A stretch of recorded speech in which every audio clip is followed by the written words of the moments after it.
예수님께서 유대 지방을 떠나서 갈릴리 지방으로 가시다가 사마리아 수가성이라고 하는 마을에 들어가서 그곳에 야곱의 우물가에 앉으셨습니다. 이 우물은 옛날 구약시대 때 야곱이 판 우물이라고 해가지고 야곱의 우물이라고 하는 이름을 붙여서 부르고 있습니다. 이때가 제6시라고 하니까 우리 시간으로는 정오입니다. 한참 떼약볕이 내려쬐이는 매우 무더운 시간. 이때는 사람들이 물을 길러 오지 않는 시간입니다. 그런데 예수님이 그곳에 가서 그 우물가에 앉았는데 마침 그때에 한 여인이 물을 길러 그 우물에 온 것이었습니다. 예수님께서 그 여인에게 물을 달라고 말씀을 하시자 이 여인은 당신은 유대 사람으로서 어떻게 사마리아 여자인 나에게 물을 달라고 하십니까? 그리고 반문을 했습니다.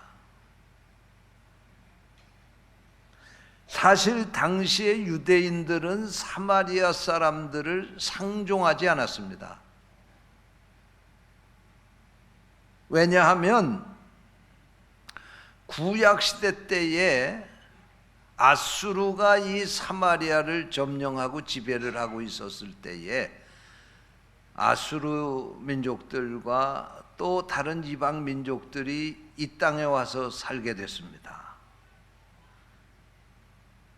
그러면서 이스라엘 족속들과 통혼을 하게 됐습니다. 서로 결혼을 할 수 있게 됐다 그러니. 이스라엘 백성들은 선민이라고 해가지고 철저하게 자기의 그 피를 보존하기 위해서 이방 족속들과 결혼을 하지 않았습니다. 근데 이 사마리아 땅에서 결혼을 하는 일이 생기게 된 겁니다. 많은 사람들이 결혼을 했어요. 그것뿐만이 아니고 결혼을 해서 살게 되니까 이방 족속들이 결혼해서 그 가정에 들어오면서 우상 딴지고 온 거예요.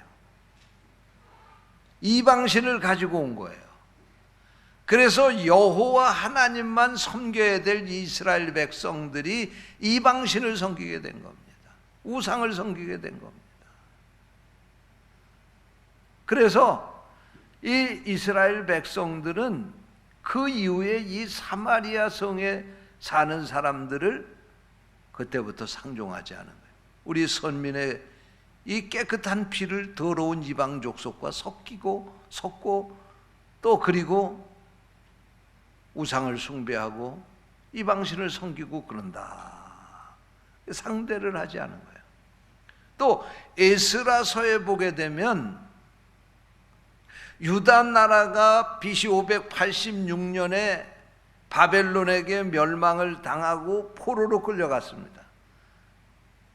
지난 주일도 그런 설교를 했습니다마는 그래서 그 바벨론의 포로로 끌려갔는데 포로로 끌려간 이 백성들이 그곳에서 포로로 살다가 바사라고 하는 나라가 이 바벨론을 점령하는 바람에 또 그 바벨론의 포로로 살게 된 거예요. 그런데 그 바사 제국의 포로로 살게 된 거예요.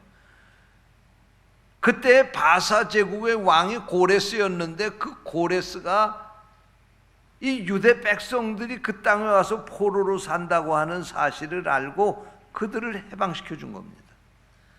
그래서 그들이 고향 땅으로 돌아가서 예루살렘에 무너졌던 성전을 다시 수축을 하게 되는데 그때 그 성전을 짓지 못하도록 방해를 한 사람들이 이 사마리아 사람들입니다. 그래서 종교적으로도 이 사마리아 사람들이 아주 못될 짓을 많이 저지른 거예요. 그래서 유대인들은 예수님 당시에 이제 유대인들은 이 사마리아 성에 사는 사람들을 상종도 하지 않을 뿐만 아니라 어떻게 하다가 잘못해서 사마리아 성에 들어가게 됐다 그러면 나올 때 발바닥에 붙은 흙까지도 다 떨어버리고 나올 정도로 그렇게 사는 겁니다. 근데 예수님이 그 사마리아 성에 들어가신 겁니다. 그리고 예수님이 그 사마리아 성에 살던 이 여인과 같이 지금 물을 달라고 대화를 하시면서 이 여인과 같이 만나고 계신 것입니다. 이렇게 함으로 말미암아 결국은 이 사마리아 여인이 예수 그리스도가 메시아라고 하는 사실을 알게 되고 예수를 믿고 구원받게 된 거예요. 할렐루야. 그리고 그의 인생의 대변화가 일어났다고 하는 그 말씀이 오늘 본문을 짧게 읽으려고 이 석절을 택했지만 사실 그 앞뒤의 말씀을 다 읽어야 되는 거예요. 가서 교회 집에 가서 그 말씀 한번 읽어보시기 바랍니다. 그래서 이 말씀을 보게 되면 바로 그 말씀이 그런 내용으로 기록이 되어 있습니다.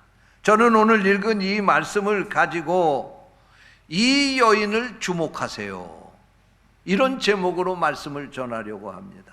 성령께서 이 말씀을 듣는 우리를 깨우쳐 주시기를 원합니다. 첫째로 왜 이 여인을 주목해야 되느냐? 이 여인은 버림받은 사람이었기 때문에 그렇습니다. 예수님이 누구십니까? 하나님의 아들 아니십니까? 예수님은 그 당시에 유대인 아닙니까? 선민 이스라엘의 후손 아닙니까? 그런데 이 여인은 어떤 여인입니까? 그 땅에 사는 이방 족속이요, 그 땅에 사는 사람으로 감히 유대인인 예수님과 상종도 할 수 없는 사람이었습니다. 그뿐만이 아니라 이 여인에게는 개인적으로도 큰 문제가 있었어요. 요한복음 4장을 읽어보면 이 여인은 남편을 5이나 갈아치우면서 산 그런 여자였습니다. 오늘날로 얘기하면 창녀 같은 사람이었습니다. 그런데 지금 다시 사는 그 남편, 지금 살고 있는 남편도 이 남편이 자기 남편이 아니라는 거예요. 얼마나 불결하고 수치스러운 그 과거를 가지고 있는 여인입니까? 그래서 이 여인은 세상 사람들에게 손가락질을 받을 수밖에 없는 그런 여인이었습니다. 그러니까 이 여인은 선선할 때 그 우물가에 와서 보통 물을 길어 가는데, 이 여인은 사람들이 많이 와서 물 깃는 시간에 그 자리에 나올 수도 없었던 거예요.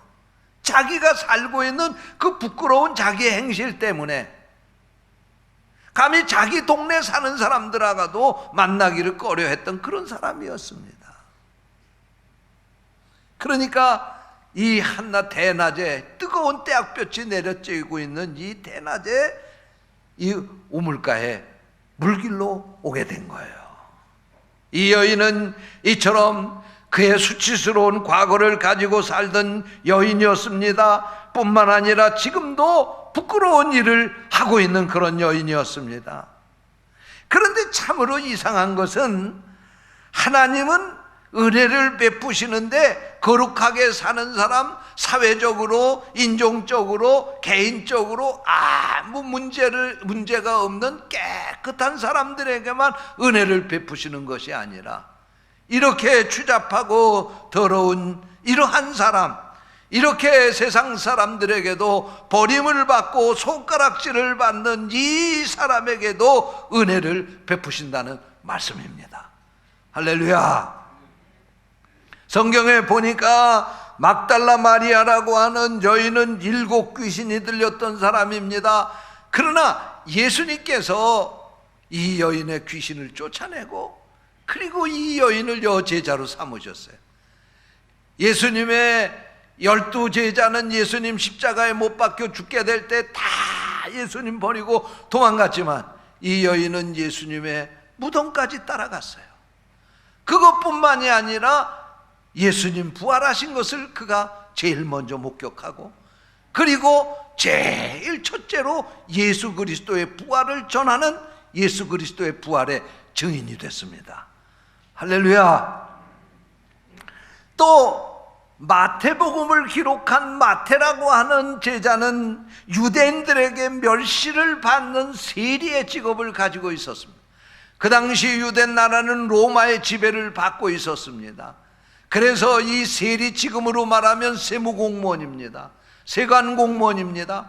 그런데 이 사람은, 이 세리는 세금을 자기 동족 유대인들에게 걷어다가 로마 정부에 바친 거예요. 그러니까 그 당시에 유대인들은 마치 이 세리들을 매국노처럼 생각하고 상대도 하지 않은 거예요. 그런데 주님은 그 세리 마태를 제자로 삼으신 줄로 믿으시기 바랍니다. 뿐만 아니라 그 마태를 통해서 성경 마태복음을 기록하게 하셔서 2000년이 지난 오늘도 우리가 그 성경을 통해서 예수 그리스도를 만나게 되고 믿게 되는 겁니다. 할렐루야. 여러분, 세상 사람들은 누구를 만나고 상대하게 될 때에 그 사람을 기준을 정해놓고 만납니다. 회사에서 어떤 사람을 뽑게 될 때에 그 사람의 기준을 정해놓습니다. 대학의 졸업을 가진 사람이라든지, 아니면 이런 자격증을 가진 사람이라든지, 아니면 우리 회사에 들어와서 뭔가 유익하게 해줄 수 있는 능력을 가진 사람을 골라서 뽑는 겁니다. 그러나 하나님의 은혜는 아무에게든지 차별 없이 임하시는 줄로 믿으시기를 바랍니다. 이처럼 세상에 버림받은 이 사람, 누구도 그를 주목하지 않았지만 예수님은 우물가에 찾아온 그 여인을 주목하시고 그에게 은혜를 베푸셨다는 사실을 믿으시기 바랍니다. 두 번째로 우리가 이 여인을 주목해야 될 사실은 이 여인에게 예수님이 가까이 다가가셨다는 겁니다. 보통 유대인들이라고 하면 이런 여인을 가까이 가지 않고 오히려 기피하고 피했을 것입니다. 그런데 예수님은 그 여인에게 한 발자국 더 다가갔습니다. 그리고 그 여인에게 물을 달라고 합니다. 뿐만 아니라 이 여인에게 네가 나에게 물을 준다고 하면 그 물은 먹어도 또 마셔야 될 물이지만 내가 주는 물을 마시면 영원히 목마르지 않을 물이다. 네가 이 물을 마셔야 된다. 그리고 그에게 복음을 전해주시고 하나님의 은혜를 주셨습니다. 할렐루야. 여러분, 모든 사람은 버렸지만 예수님은 그에게 가까이 다가오셨습니다. 그리고 그를 사랑해 주셨습니다. 그에게 은혜를 베풀어 주셨습니다. 왜냐하면 이 여인도 하나님이 창조하신 아름다운 영혼이기 때문에 그렇습니다. 하나님이 독생자를 주실 만큼 사랑하는 여인이기 때문에 그렇습니다. 이사야 43장의 말씀과 같이 하나님이 보배롭고 존귀하게 여기고 사랑하는 여인이기 때문에 예수님은 이 여인에게 다가가신 거예요.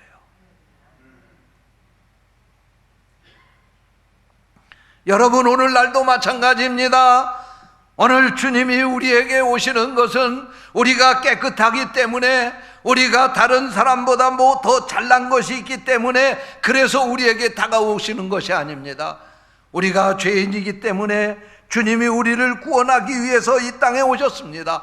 그리고 우리를 가까이 하시는 것입니다. 우리가 죄인이기 때문에 우리를 구원하시기 위하여 주님은 우리에게 더욱더 가까이 오신다는 사실을 믿으시기 바랍니다. 우리의 과거가 부끄럽고 죄악된 삶을 살았다 할지라도 상관없습니다. 예수님이 오시면 우리의 모든 죄를 씻어주십니다. 우리를 세상의 손가락질 받는 보잘것없는 존재에서 우리를 가치 있는 존재로 변화시켜서 사용하신다는 사실을 믿으시기 바랍니다. 그래서 영국의 비평가이며 사상가인 존 러스키는 말하기를, 모래와 흙과 불이 하나님의 손에 붙잡히면 사파이어가 되고, 모래가 하나님의 손에 붙잡히면 오팔이 되고, 흙이 하나님의 손에 붙잡히면 다이아몬드가 될 수 있다, 그런 말을 했습니다. 그렇습니다. 우리가 주님의 손에 붙잡히기만 하면, 우리가 주님을 만나기만 하면 우리 인생이 역전된다는 사실을 믿으시기 바랍니다. 일본 교세라 그룹의 창업자이고 일본에서 가장 존경을 받는 기업인이고 한국 사람들도 가장 좋아하는 기업인이 바로 이 사람인데 이나모리 가츠오라고 하는 분입니다. 이 이나모리 가츠오라고 하는 분이 쓴 책이 있는데 생각의 힘이라고 하는 책입니다. 이분은 이 책에서 인생을 결정하는 3가지 요소가 있는데 그것은 첫째로 능력이고 두 번째로 열정이고 세 번째로는 그 사람의 사고방식이다, 그렇게 말합니다.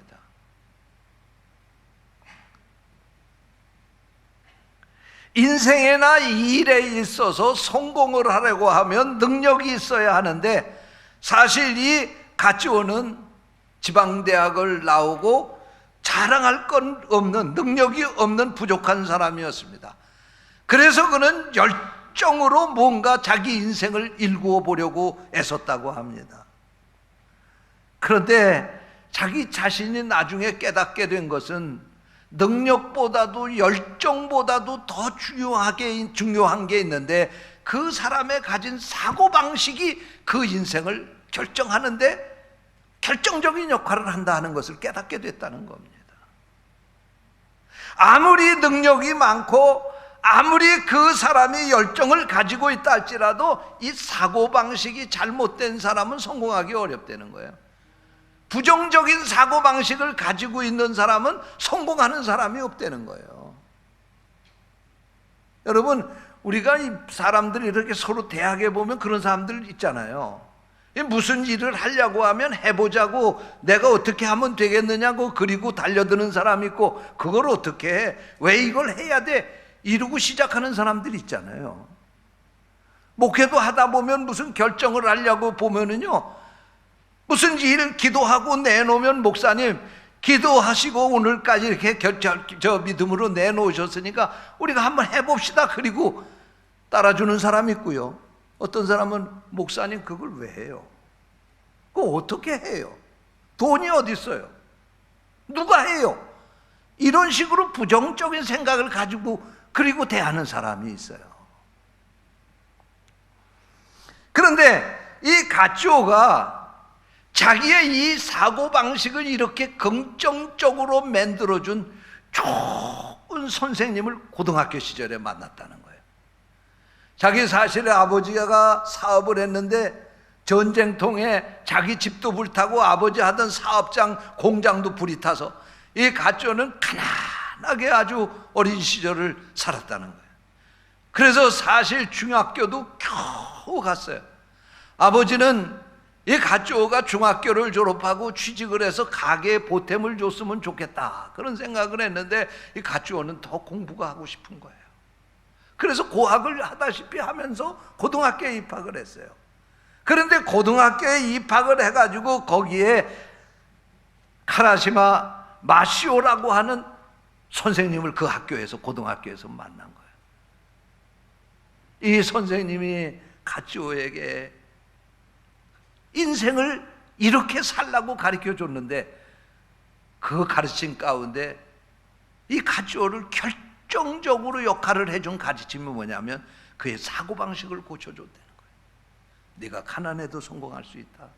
내가 지금은 부족해서 지금은 인류대학에 가지 못해도 너도 성공할 수 있다. 네가 생각을 바꾸면 성공할 수 있다. 적극적인 사고방식, 긍정적인 사고방식을 가지고 일하려고 하면 너도 성공할 수 있다. 그래서 오늘날 교세라 그룹이라고 하는 이 그룹을 창업해서 일본 사람들의 존경을 받는 기업인이 되고, 우리 한국 사람들도 일본에서 제일 존경하는, 일본 사람 가운데 제일 존경하는 기업인이 누구냐 물으면 바로 이 가츠오가 1위로 꼽힌다는 거예요. 여러분, 만약에 이 가츠오가 이 마시오 선생님을 만나지 않았다고 하면 그런 평범한 직장인으로 살았을지도 모릅니다. 그런데 그가 이 선생님을 만남으로 말미암아 그 인생이 완전히 뒤바뀌어져서 그는 일본의 경제계를 움직이고 일본 사람들이 존경받는 기업인이 될 수 있었다는 거예요. 여러분, 인생은 누구를 만나느냐에 따라서 그 성패가 결정되어지는 것입니다. 하나님께서 여러분에게 좋은 인생의 만남을 주시기를 주님의 이름으로 축원합니다. 제가 살아보면서 깨닫게 된 것은, 사람이 적어도 이 세상에서 태어나서 살고 그 인생을 그래도 좀 성공적으로 행복하게 살려면 적어도 이 세 가지 만남의 축복은 있어야 되지 않겠나, 그런 생각을 하게 됩니다. 첫 번째 만남의 축복은 부모를 만나는 축복을 받아야 돼요. 이건 내 선택, 내 마음대로 되는 게 아니에요. 이건 사실 하나님이 주시는 축복입니다. 그래서 여러분, 제가 목회하면서 보니까요, 어떤 분들은요, 자식이 뛰어난데도 부모가 그 자식을 제대로 못 키워서 잘못되는 경우가 있어요. 또 어떤 분은 좀 자식이 좀 부족한데도 불구하고 그 부모의 열정과 지혜로 그 자식을 훌륭하게 키워내는 경우를 보게 됩니다. 그래서 그런 걸 보면서, 야, 이 세상에 태어나면서 부모를 잘 만나야 되겠구나, 그런 생각을 해요. 어떤 사람은 집 팔아서 아들 공부시키는데 말이에요, 어떤 사람은 자식들 공부시키지 않으려고 집 사는 사람이 있어요. 부모 잘 만나야 돼요. 두 번째로요, 제가 보니까요, 인생을 제대로 잘 살려면은 배우자를 잘 만나야 돼요. 배우자 잘 만나야 돼요. 여러분, 부모 만나는 건 내가 선택할 수 없는 거지만 배우자를 만나는 건 내가 선택할 수 있는 거 아닙니까? 그러니까 신중하게 잘 선택을 해야 돼요. 그래야 서로가 도와줘서 인생을 행복하게 만들어 갈 수가 있는 거예요. 그런데 오늘날 이 젊은이들 보게 되면요, 이 배우자 선택하는 걸 신중하게 선택 안 하는 것 같아요. 그러니까 문제가 많이 생기는 거예요. 아직까지 선택 안 한 사람들 잘 들으세요. 선택 잘 하시기 바랍니다. 그리고 부모님들도 자식들 선택 잘 하도록 그렇게 도와주셔야 돼요. 세 번째로, 인생을 잘 살고 행복하게 살고 인생을 성공하는 인생을 살아가려면 반드시 예수 그리스도를 만나야 됩니다. 할렐루야. 예수 그리스도를 만나야 되는 거야. 이것은 이제 지금 현재부터 내세까지 보장받는 만남입니다. 여러분, 이것은 내 자유로 되는 것이 아닙니다. 하나님의 은혜로 되어지고 하나님의 선택으로 우리가 예수 그리스도를 만나고 믿게 되는 겁니다. 그런데 여러분에게 하나님께서 이 은혜, 이 축복을 주신 줄로 믿습니다. 이 예수님 손 꼭 붙잡으시고 저 천국까지 함께 동행하시기를 주님의 이름으로 축원합니다. 내가 부족한 거 문제 아닙니다. 주님이 내게 오시기만 하면 내 인생을 바꿔주실 수 있습니다. 오늘 여러분에게 이런 은혜가 있으시기를 축원합니다. 셋째로, 우리가 이 여인을 주목해야 될 것은 이 세상에서 쓰레기 같은 이 여인, 세상 사람들은 다 버리고 상대도 하지 않는 이 여인, 남편에게까지 버림을 받은 이 여인, 이 세상에 아무 쓰잘데도 없는 이 여인이 예수님의 좋은 제자가 되었다는 사실이에요. 할렐루야.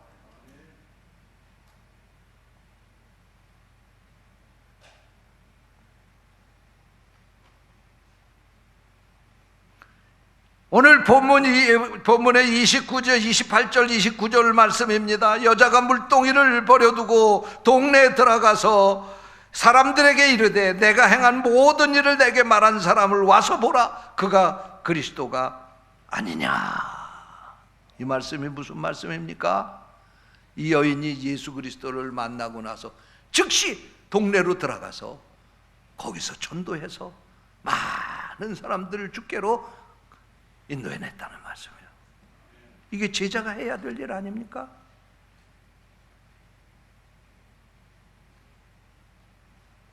그렇게 똑똑하고 잘난 제자들 다 예수님 버리고 도망가고, 그래서 예수님 실망시켜드리고 그랬는데, 이 여인은 예수님 만나자마자 전도자가 됐고요, 좋은 제자가 된 거예요. 이 말을 현대 버전으로 말하면 예수 믿고 오늘 등록한 교인이 나가서 전도해가지고 다음 주일날 교인들 데리고 왔다 그런 얘기예요. 전도해서 새신자 데리고 왔다 그런 얘기예요.